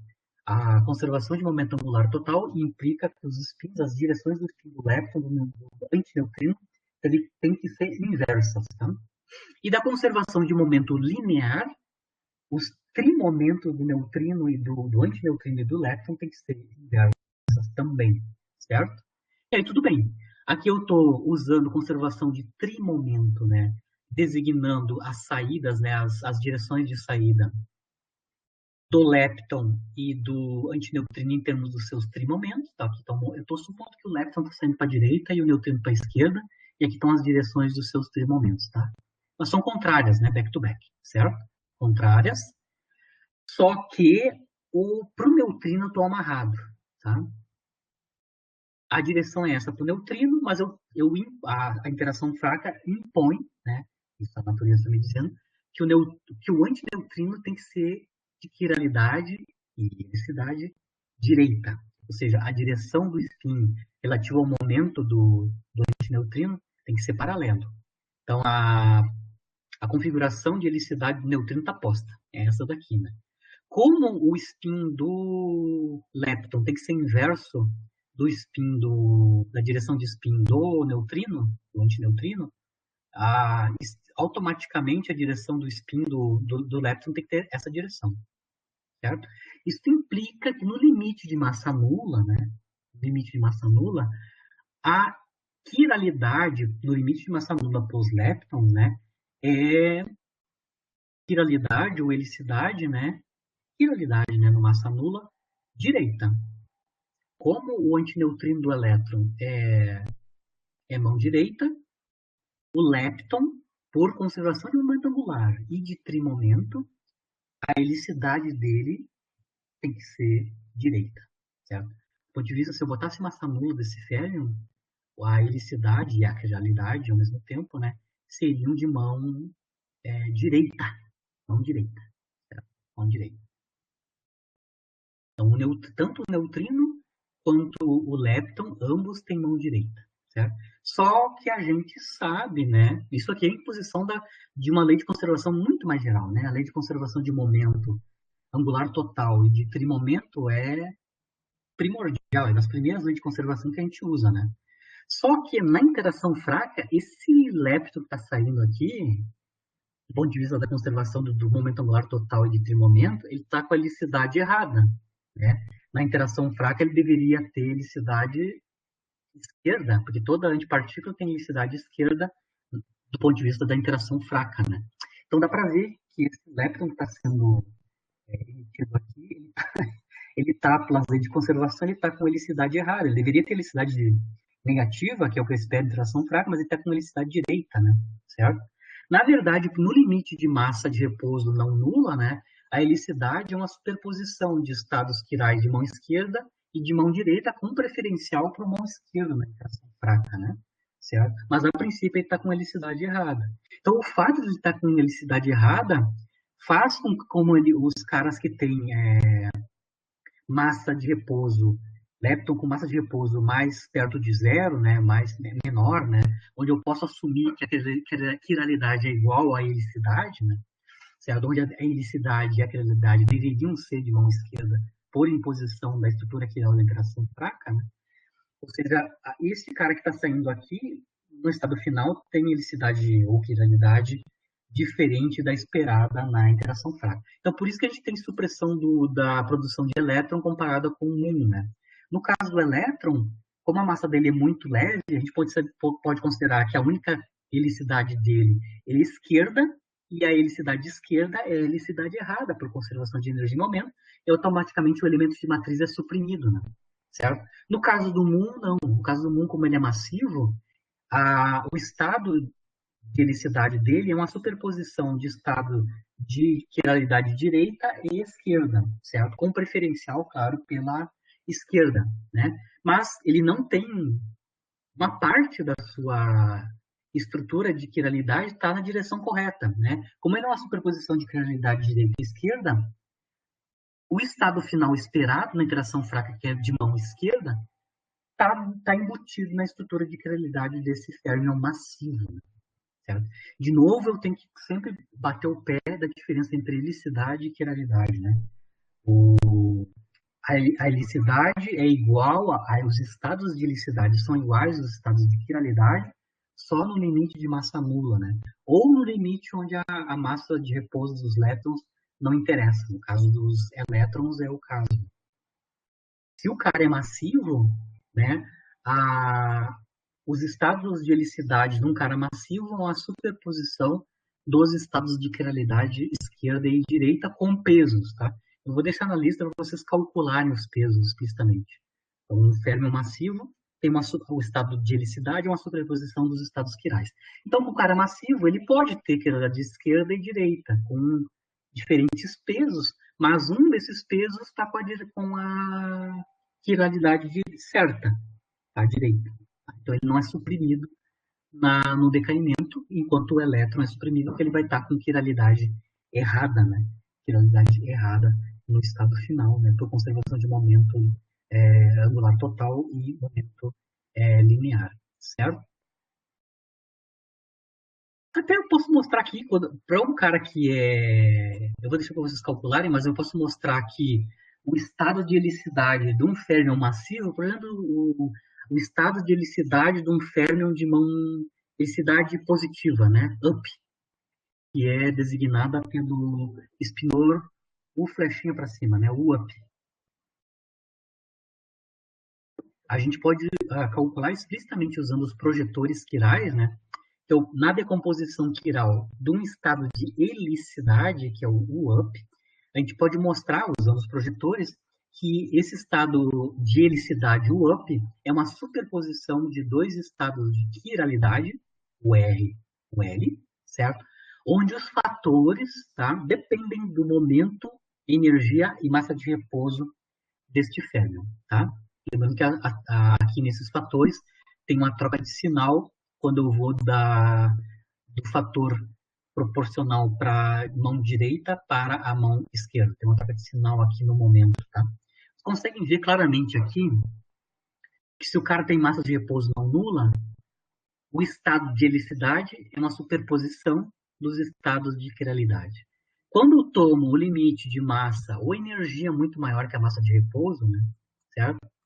Onde E igual a P, né, no sistema natural de unidades, né, você consegue ver que eu tenho supressão, né, do supressão da mão da quiralidade esquerda e manutenção da quiralidade direita. Basicamente, o que sobra aqui, no limite de massa nula, o estado de helicidade positiva é exatamente igual ao estado de quiralidade direita. Se a massa é não nula, eu tenho uma superposição de quiralidade direita e esquerda.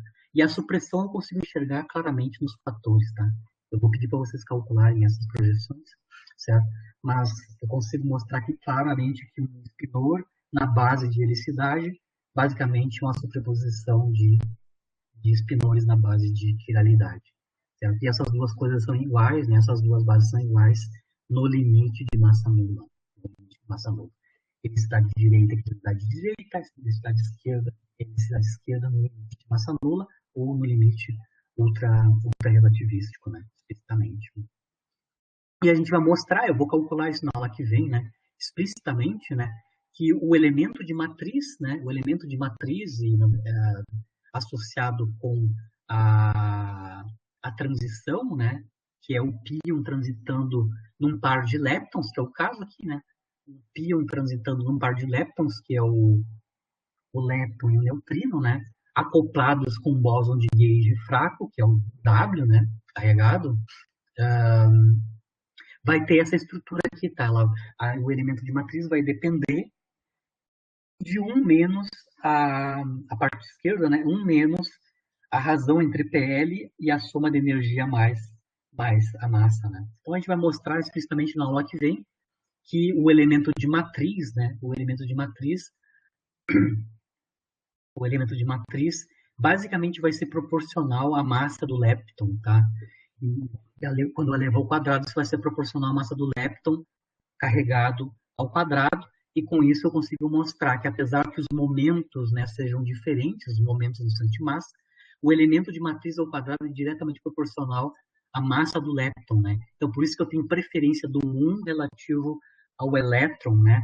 Então a preferência vai vir, a explicação física do ponto de vista do formalismo teórico, né, vai vir do quadrado do elemento de matriz e não do momento das partículas no estado final, né? A gente vai mostrar explicitamente na aula que vem que o elemento de matriz é proporcional à massa, né? A massa do lepton carregado no estado final. Como as massas do muon e do elétron são, a razão entre elas é 200, né? A massa do muon é 200 vezes maior que a massa do elétron, tá claro que eu vou ter uma supressão, né? Da ordem de fator 10 na 4, né? O elemento de matriz quadrado comparado o muon comparado com o elétron, né? E aquela supressão experimental que eu vejo, né? Que é justamente da ordem de 10 na 4, né? Se o elemento de matriz, o mesmo P, né? A diferença está no quadrado das massas, das partes dos leptons carregados no estado final, eu já vejo que a supressão deve ser na largura de decaimento, né? Lembrando que a largura de decaimento é proporcional ao quadrado do elemento de matriz, né? A supressão deve ser a razão das massas dos leptons, né? Diferentes que eu estou considerando ao quadrado. E dá justamente, no caso do elétron para o muon, dá a ordem de grandeza correta, que é o 10 a menos 4. Mas na aula que vem, a gente vai calcular explicitamente no modelo padrão o limite de momento baixo, né, limite de baixas energias. Né? Eu vou partir do modelo padrão e vou calcular no limite de baixas energias, que é o caso aqui, né? O elemento de matriz e a correspondente largura de decaimento para o decaimento do pion. A gente vai ver que a dependência do elemento de matriz vai ter essa estrutura nas massas na aula que vem, né, explicitamente. Né? Se eu calcular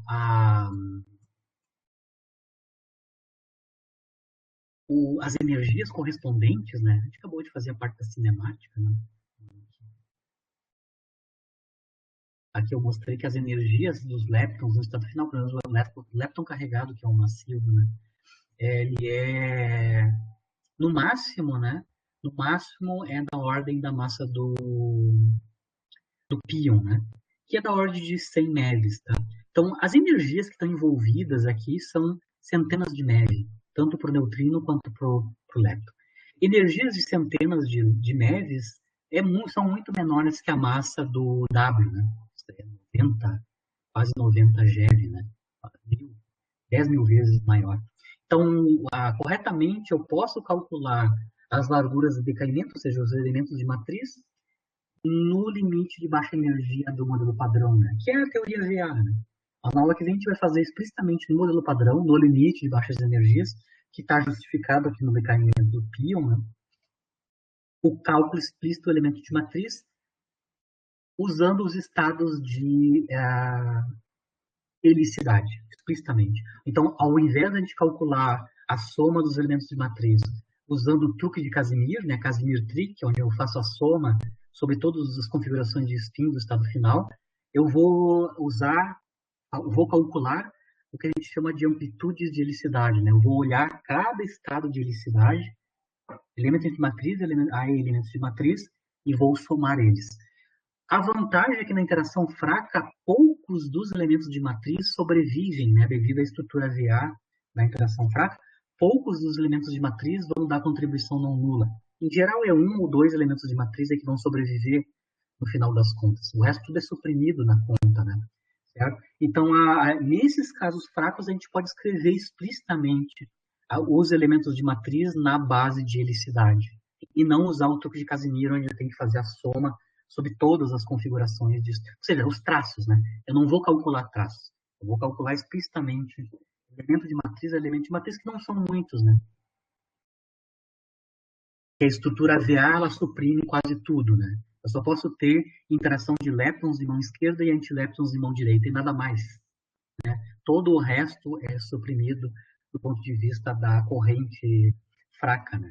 E isso vai simplificar o número de elementos de matriz que eu vou calcular. Só um ou dois é que sobrevivem no final. A média sobre spins é fácil de fazer, é bem tranquilo. Então, a partir da aula que vem, eu só vou calcular na base de helicidade, ou seja, a gente vai calcular as amplitudes de helicidade, onde eu vou usar as bases, os espinores, na base de helicidade para calcular processos, né? Tanto espalhamentos quanto decaimentos. Eu só fiz essa aula de hoje, a parte inicial na VA, usando o truque de Casimir, porque é o usual da QED, como é que a maior parte dos estudantes aprendem em inglês. Né? É assim, né? Na QED tem muitos diagramas, são 16, né? A interação de dois férmions em dois férmions tem 16, tem um total de 16 configurações de helicidade. No estado inicial para o estado final. Tem 4 no estado inicial, 4 no estado final, isso me dá 16, né? 4 vezes 4 dá 16 amplitudes, né? Certo? No caso aqui fraco, várias delas são nulas, né? A gente vai só localizar as que nos interessam do ponto de vista da interação fraca, certo? Encerro aqui por hoje, fico à disposição de perguntas, se tem alguma dúvida. O Gabriel já tinha colocado alguma coisa sobre o truque de Casimir, como eu não... O Gabriel, eu sei que eu acho que ele fez comigo... A gente fez em alguma cadeira dessas de 2 créditos há um tempo atrás, acho que uns 2 anos atrás, ele, o Guilherme e o Erison, nós fizemos a parte da QED e QCD do Griffiths, tá? Lá a gente começou com a derivar, truque de Casimir, etc. Certo? Eu também aprendi a usar ali com o Jimmy, né? E semestre passado a gente estudou outra forma de fazer a conta, né? O produto direto, né? Então, mas geralmente acho E nessa a gente vai aprender outra. E nessa a gente vai aprender outra, vai aprender construindo as amplitudes de helicidade. Né? A gente vai ver estado de helicidade, vai calcular as amplitudes de helicidade. Não vai usar truque de Casimir. Né? Não vamos fazer somas, não vamos calcular traço, vai usar diretamente os espinores na base de helicidade. Eu só queria ter tido essa cadeira no começo do meu mestrado, porque eu tive que fazer isso tudo na mão na época. Ah, sim. Eu peguei do Griffiths. Tu chegou a pegar na mão, tu chegou a calcular usando Casimir, truque de Casimir, QED? Por exemplo, todas as minhas amplitudes da minha dissertação são de truque, vem do truque de Casimir. Assim. Sim. Calculei tudo na mão. Eu acho que é Exatamente. E é sacar o caso dos traços, e aqui tu tá vendo, no caso da interação fraca, tem um componente complicador a mais, que é aquele tensor antissimétrico que aparece da teoria, da parte axial da teoria V-A, né? Que é chata, né? Aquela contração é chatinha de fazer. Né? A parte vetorial vai ser igualzinho como tu calculou na QED, só que tem aquele termo a mais, né? Envolve aquele tensor antissimétrico, né? Essa é a parte mais complicada, se tu usar truque de Casimir, né? Nas próximas aulas não vou fazer isso. Eu vou usar a base de helicidade e a gente vai olhar estrutura de helicidade e helicidade, que são poucas, né, que a gente sabe que vai sobreviver. E aí paga a pena aqui, no caso da fraca, abrir uma a uma. Né? Na QED não dá, porque são 16 diagramas, são 16 amplitudes, né, que a gente tem que levar ao quadrado. Então o truque de Casimir é importante para nos economizar o cálculo de 16. Mas aqui na fraca, principalmente no limite de massa nula dos férmions, né, que é em geral o que a gente está usando, a gente pode calcular explicitamente na base de helicidade, né? E é o que a gente vai fazer nas próximas aulas. Então, nas próximas aulas, o que a gente vai fazer? A gente vai calcular a largura de decaimento do pion e vai generalizar para outros mesons, né? Decaindo em leptons. E depois a gente vai fazer seção de choque neutrino-quark, que é neutrino-lepton, né? Neutrino-quark na base de helicidade, que a gente já calculou neutrino-lepton na VA completa. Eu vou recalcular neutrino-quark na base de helicidade e vamos construir as funções de estrutura de neutrinos, né? Certo? Tudo isso na base de helicidade, decaimentos e espalhamentos. Vou tentar dar o maior número possível de informações, né, durante o processo. É engraçado porque vendo isso agora, tipo, o QD parece até fácil. Agora faz um tempão que a gente já tá, eu tô na QCD e agora tá indo pra fraca, é bem mais detalhes, né? E sendo que a QD já tinha muitos detalhes para fazer, tipo. Então eu estou mostrando os dois. Dá para fazer por truque de Casimir as contas das amplitudes, mas é mais interessante na fraca fazer por helicidade, né? Até porque na helicidade é interessante a gente ver os estados, né? Até se eu quiser, por exemplo, construir feixes polarizados, né? Porque no truque de Casimir, o que a gente faz? A gente faz média sobre spin, né? Do estado inicial e soma sobre os spins do estado final, né? Quando eu trabalho com helicidade amplitude a amplitude, eu posso já tá pronto, né? Minhas amplitudes, se eu quiser calcular, por exemplo, para feixes de partículas polarizados, né?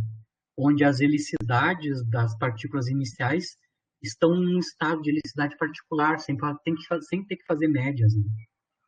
Então é importante para calcular espalhamento com feixes polarizados. É interessante saber as estruturas de helicidade explícitas, né?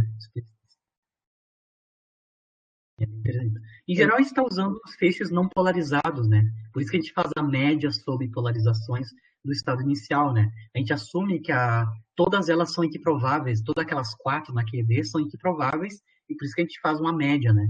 Mas eu podia ter feixes polarizados onde a helicidade inicial está fixa, né? E aí eu precisaria calcular explicitamente para aquela amplitude, para aquela configuração inicial de helicidade. Se eu estou com as amplitudes de helicidade, eu posso calcular tanto não polarizado quanto para feixes polarizados, espalhamentos, estou falando. Né? Professor, no caso, o fato do decaimento do pion depender da massa do lepton do estado final, porque o pion tipo, a gente vai ver que é por causa que o pion é uma partícula composta, por exemplo, se ele fosse uma partícula elementar, no caso, ia depender só do acoplamento.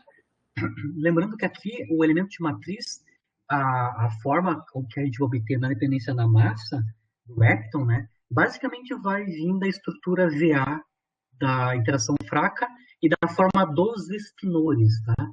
A informação sobre o fato do pion ser um estado ligado de quarks vai estar na que a gente vai chamar de constante de decaimento do pion, que é tipo um acoplamento, né? Toda a parte de axial vetorial vai vir só do decaimento do W, do lepton e do neutrino. A massa que vai vir aqui, que é a massa do lepton, vai vir só da parte do decaimento do W. a informação do pion sem estado ligado está embutida numa constante que é a constante de decaimento, que é o FP. Não sei se você ouviu falar o FP, né? FP, constante de decaimento do pion. Então, Não, a informação que o pion está ligado vai estar na constante de acoplamento efetiva do pion com o W, certo? Eu sim. posso escrever que esse acoplamento efetivo é dado por uma constante FP, certo? Mas a dependência na massa do lepton, ela basicamente só vai vir explicitamente da parte do decaimento do W em lepton e neutrino. Tá? A parte da informação do pion está numa constante apenas. Mas a gente vai ver em detalhezinho, a gente vai fazer em detalhe na aula que vem o decaimento do pion explícito, colocando inclusive a informação de como é que é o acoplamento do pion, que é um estado ligado, com o bóson. Né? A gente vai assumir que é um acoplamento efetivo, a gente vai dar quanto é que é o valor desse acoplamento, como é que a gente constrói isso, né? Basicamente, a gente vai construir que o acoplamento é uma constante multiplicado por o quadrimomento do pion, de maneira que eu tenho um vértice do acoplamento pion-bóson que seja vetorial, né? Para ter um elemento de matriz que é construído como um produto escalar de duas correntes, né? Então, eu vou construir uma corrente piônica, certo? Onde o acoplamento do pion vai ser basicamente só o próprio quadrimomento do pion menos uma constante. A gente vai ver isso Eu considero, por exemplo, o decaimento de outra partícula escalar, mas eu acho que aí o único elementar que a gente vai ter é o Higgs, né? Mas outra partícula, tipo, sempre vai depender também da massa do estado final do lepton? Sim, se for decair em leptons, né? Se ele decair em leptons e neutrinos, sempre vai ser proporcional à massa do lepton no estado final. Beleza. Então, Claro, sempre os mais massivos vão ter prioridade. Claro. Aí, o elemento de matriz vai dar essa prioridade, né? Por isso que a gente tem a supressão, né? Do decaimento em elétrons comparado com 1, né? Que é contraintuitivo, né? Uhum. O fato de ser proporcional à massa, no final das contas, a gente vê que vem da estrutura VA, da interação fraca, né? A estrutura de quiralidade da interação fraca. Isso que eu estou mostrando para o pion vai funcionar para decaimento do cal, vai funcionar para o decaimento do tau carregado, certo? Todos os caras que decaem, leptons, todos os caras que decaem em par de lepton-neutrino vai ter esse mesmo elemento de matriz. Né? Justamente. Beleza. Eu até vou mostrar um exemplo se a gente trocasse. Vamos supor que eu não considero que a física é VA. Que eu quero que a física seja a estrutura quiral da interação fraca seja escalar, por exemplo, que é o caso do lado Gamow-Teller, né? Um dos acoplamentos lá era escalar. Eu vou ver que a predição da teoria trocando a estrutura quiral dá resultados completamente distintos, né? Eu vejo que o único que sobrevive do ponto de vista experimental é a estrutura VA. Então, a comparação de larguras de decaimentos, né, em leptons com emissão de neutrinos é um dos grandes vínculos, né, experimentais para o comportamento quiral vetorial menos axial da interação fraca. Né?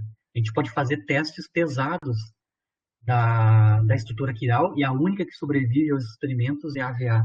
Se tu tentar escalar, vetorial, mistura de vetorial com escalar, ou mesmo tensorial, o Gamow-Teller também fez uma mistura de escalar com tensorial, né? Nenhuma dessas sobrevive do ponto de vista experimental, porque as predições dessas teorias com quiralidades diferentes, né, estruturas quirales diferentes, elas não correspondem à realidade. Eu vou fazer um caso, que é o caso escalar, só para mostrar a comparação do V-A com uma teoria escalar, por exemplo.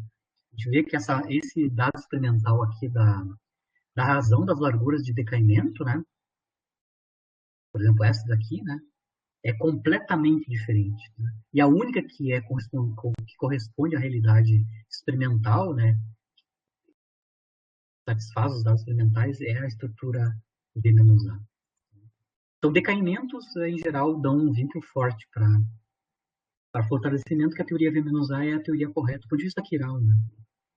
O problema de transitar da VA para o modelo padrão, que é uma teoria de gauge, tem outro problema, é só um problema de resolver a questão da renormalização, né?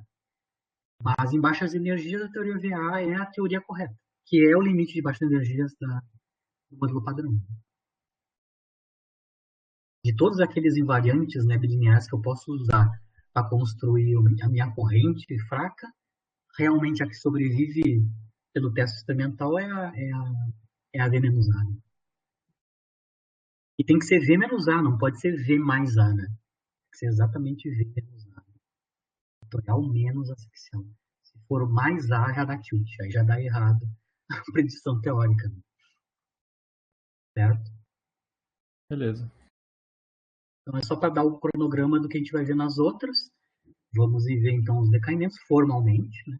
Formalmente. Hoje eu só fiz com as mãos, né?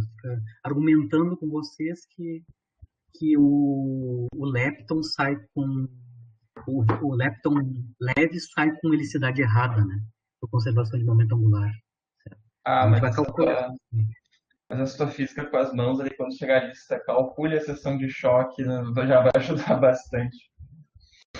Só, por exemplo, Então, tá. essa coisa, né, quando fazia ali na QED, a gente tem que calcular, né, a, a média da seção de choque, né, dos spins. Tipo, se eu fosse fazer a conta ali, meter um quarto e abre, traço e vai embora, né, mas só de ver ali, não, você vai ter que separar em dois, um deles é meio, porque já tem essa seleção, diminui o número de microestados possíveis que tu vai ter no final, né? Só de tu ver isso, porque é uma coisa que nem eu vou dizer assim, tu faz tantas vezes, né, que tu, é isso, né? Mas agora a gente já viu, muda a física, né? Então, só de ver esses detalhezinhos acho que já vai ajudar bastante depois para fazer a lista.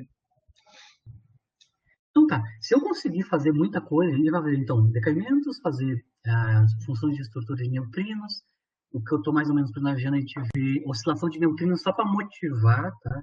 Oscilação de neutrinos só para motivar a introdução de uma matriz de mistura de flavor, para ver o setor de quarks, né? Como é que eu vou construir a matriz de mistura para quarks, é a matriz de Cabibbo, né? Eu vou tentar fazer e depois aí sim a gente vai para o modelo padrão, a estrutura, né? Por que a gente precisa da transição da VA para uma teoria de gauge, né? Para construir uma teoria renormalizável, né? Mas eu vou tentar calcular processos de interesse tanto quanto for possível, né?